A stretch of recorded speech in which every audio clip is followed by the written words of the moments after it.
ناظرین، پاکستان اور بھارت جو دو ایٹمی ملک ہیں ان کی جنگ شروع ہو چکی ہے. بہت لڑائی ہو رہی ہے، بڑی کیجویلٹیز ہو رہی ہیں، بڑے لوگ مارے جا رہے ہیں. ایٹم بم ادھر سے چل رہا ہے، ایٹم بم ادھر سے چل رہا ہے. فوج، عوام، ملک مارے جا رہے ہیں. دو ایٹمی ملک لڑ رہے ہیں، دنیا تماشا دیکھ رہی ہے. اور جناب پاکستان اور بھارت کا جو ایٹمی ہتھیار ہے وہ ایک دوسرے کے لیے استعمال ہو رہا ہے. جنگ عروج پہ آ چکی ہے. یہ کیا ہے؟ یہ میڈیا ہے. میڈیا میں آپ کو ایسا لگ رہا ہے، دونوں طرف کا میڈیا، بھارت کا تو کچھ زیادہ جذباتی میڈیا ہے. بس وہ تو کہتا ہے ابھی پاکستان کو لو اور مارو، ختم کرو. ارے بھیا، آپ میڈیا والے، آپ کو اندازہ ہونا چاہیے وہاں بڑے بڑے لوگ چورن بیچ رہے ہیں اور اپنا ویلاگ بیچ رہے ہیں اور غلط جذباتی لوگوں کو ابھار رہے ہیں اور اس سے ان کو ڈالرز مل رہے ہیں. لیکن حقیقت کیا ہے؟ حقیقت دو ایٹمی ملک ہیں. دونوں ایٹمی ملک اتنے ذمہ داری تو رکھتے ہیں کہ وہ ایک دوسرے کو سمجھتے ہیں کہ سامنے والا بھی ایٹمی ملک ہے. چلو پاکستان ایٹمی ملک نہیں ہوتا تو آپ ابھی پرخچے اڑا دیتے، یا بھارت ایٹمی ملک نہیں ہوتا تو پاکستان بھی پرخچے اڑا دیتا. لیکن دونوں کے سینسیبل لوگ یہ سمجھتے ہیں. تو میڈیا میں تو پاکستان اور بھارت کی ایٹمی جنگ شروع ہو چکی ہے اور بہت بڑی کیجویلٹیز بھی ہو چکی ہے اور بہت کچھ ہو چکا ہے اگر آپ میڈیا دونوں طرف کا اٹھا کے دیکھیں. لیکن حقیقت میں ایسا نہیں ہے.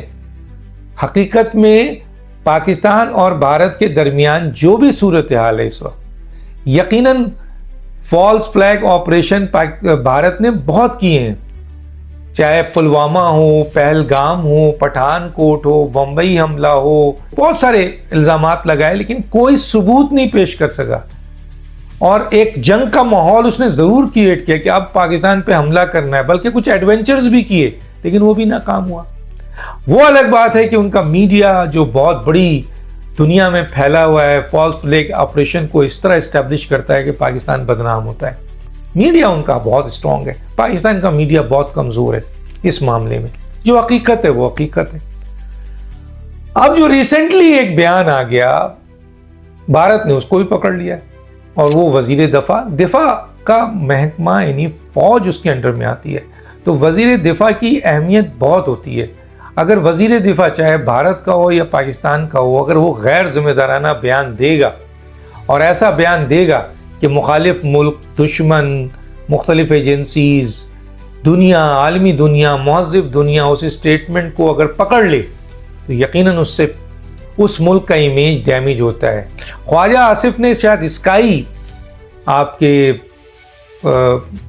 چینل کو انٹرویو دیتے ہوئے جو اسٹیٹمنٹ دیا ہے وہ بھی شاید اگر وہ آپ کے ریسٹرکشن نہیں ہو تو ہم دکھا سکتے ہیں. Well, we have been doing this dirty work for United States for about 3 decades, and West.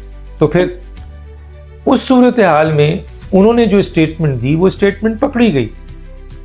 ان سے جو سوال ہوا دہشت گردی کا اور پاکستان اسپانسر ہے، پاکستان پیسہ دیتا ہے، پاکستان یہ کرتا ہے، خواجہ آصف کو اس کو نفی کرنا چاہیے تھا. ان کو کہنا چاہیے تھا کہ پاکستان تو خود دہشت گردی کا شکار ہے، آئے روز دہشت گردی ہوتی ہے.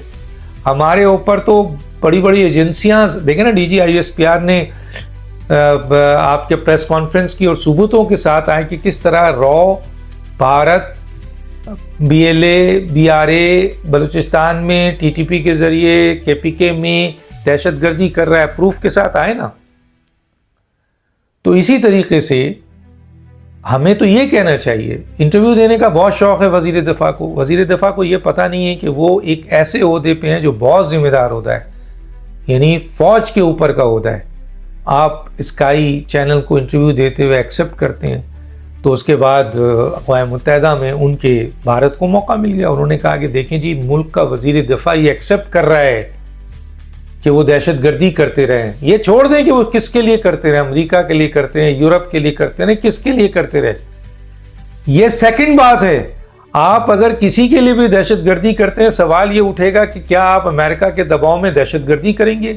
آپ ایسے ملک ہیں، ایسے غیر ذمہ دار ملک ہیں.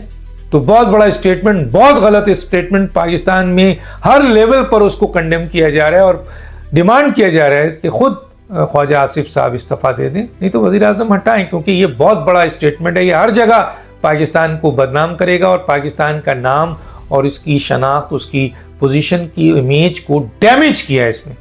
اب آ جائیے دوسرا اسٹیٹمنٹ، وزیر اطلاعات نے کہا 24 گھنٹے اور 37 گھنٹے میں بھارت پاکستان پہ حملہ کر دے گا۔ اب ہم یہی باتیں کر رہے ہیں کہ یہ چھیڑ چھاڑ ہوتی رہے گی، ایل او سی پہ فائرنگ ہوتی رہے گی، پریشر بلڈ ہوگا، لیکن دو ایٹمی ملک کیا لڑنے کے لیے تیار ہو جائیں گے؟ کیا ایک ایٹمی ملک بالکل اس بات کے لیے تیار ہے کہ 24 گھنٹے اور 36 گھنٹے پہ وہ ایک دوسرے ایٹمی ملک پہ یلغار کر دے اور ایٹمی جنگ چھڑ جائے؟ اور کون کہہ رہا ہے؟ وزیر اطلاعات کہہ رہا ہے، اور سنسنی خیز یہ خبر ہے۔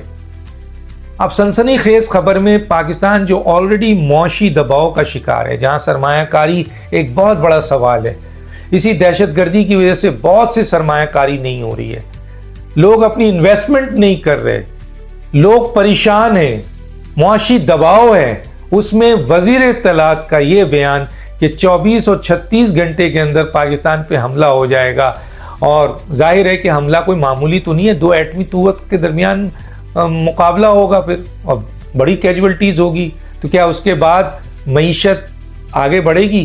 کیا اس کے بعد ملک بیرون ملک اور اندرون ملک سرمایہ کاری کریں گے؟ کتنی مایوسی پھیلائی ہے آپ نے اس اسٹیٹمنٹ سے۔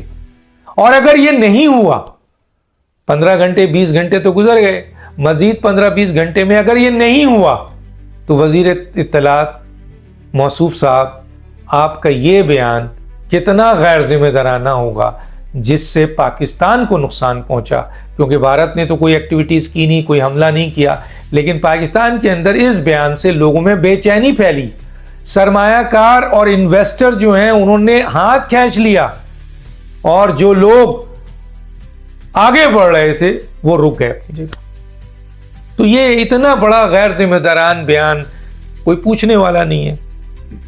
تو اب کہنے کا مطلب یہ ہے کہ دونوں طرف کی حکومتیں ایسے حالات پیدا کر رہی ہیں کہ عوام اصل ایکچول مسائل، دونوں طرف مسائل ہیں، ہماری طرف تو بہت زیادہ ہے، ہماری عوام ان ایکچول مسائل کی طرف توجہ دینے کے بجائے ان جنگی جنون کو اتنا پھیلایا جائے کہ سب کی نگاہ بس جنگ کی طرف ہو، اور حکومت کی کمزوریاں، دونوں حکومتوں کی کمزوریاں دوسری طرف چلی جائیں۔